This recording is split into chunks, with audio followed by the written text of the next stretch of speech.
I have to do this because this is not I'm speaking.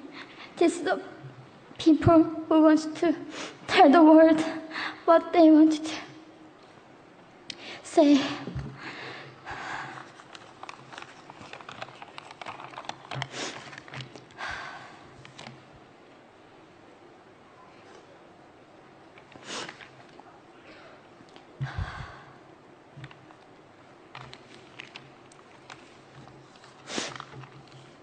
North Korea is an unimaginable country.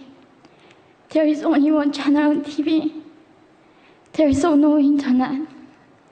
We aren't free to sing, say, wear, or think what we want. North Korea is the only country in the world that executes people for making unauthorized international phone calls. North Koreans are being terrorized today. When I was growing up in North Korea, I never saw anything about love stories between men and women. No books, no songs, no press, no movies about love stories. There is no Romeo and Juliet. Every story was propaganda to brainwashes about the Kim dictators. I was born in 1993, and I was abducted at birth, even before I knew the words freedom or human rights. North Koreans are desperately seeking and dying for freedom at this moment. When I was 9 years old, I saw my friend's mother publicly executed. Her crime? Watching a Hollywood movie. Expressing doubt about the greatness of the regime can get 3 generations of a family imprisoned or executed. When I was 4 years old, I was warned by my mother not to even whisper. The birds and mice couldn't hear me.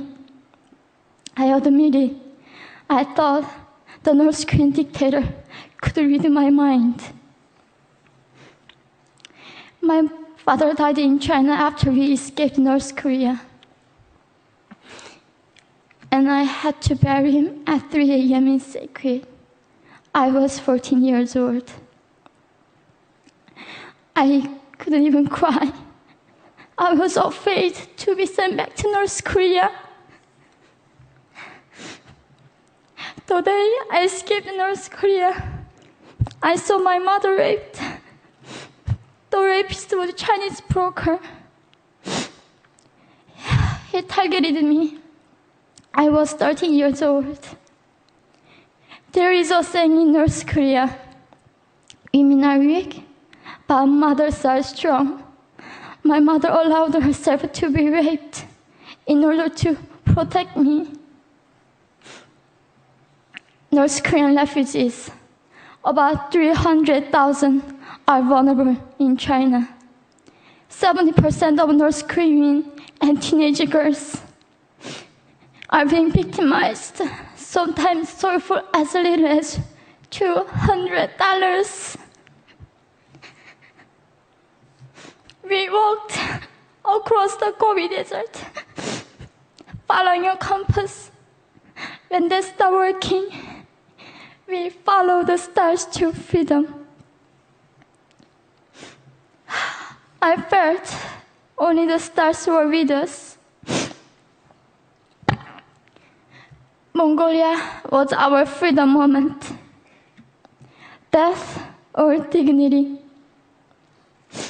Armed with knives, we were prepared to kill ourselves if we were going to be sent back to North Korea.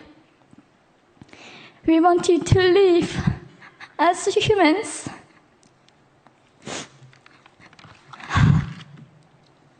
People often ask me, how can we help North Koreans?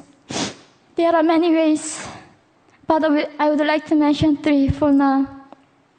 1, educate yourself so you can raise awareness about human crisis in North Korea. 2, help and support North Korean refugees who are trying to escape to freedom. 3. Petition China stop repatriation. We have to shed light on the darkest place in the world. It isn't just North Korean human rights. It's our rights that North Korean dictators have violated for 7 decades. We need governments all around the world to put more pressure on China to stop repatriation. In particular, Chinese delegates of One Young World can play a part by speaking up.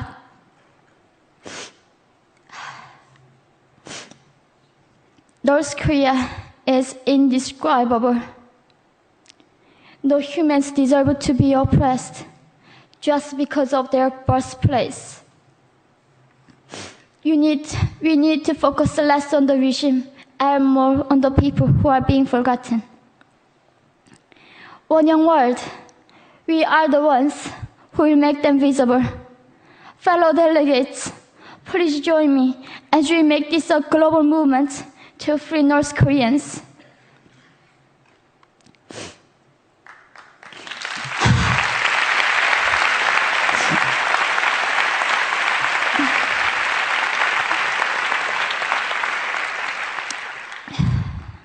When I was crossing the Gobi Desert, scared of dying, I thought nobody in this world cared. It seemed that only the stars were with me.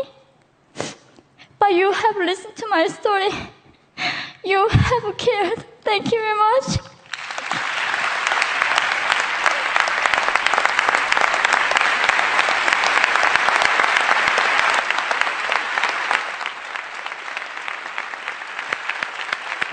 We're not going to go to the floor. Can you get it?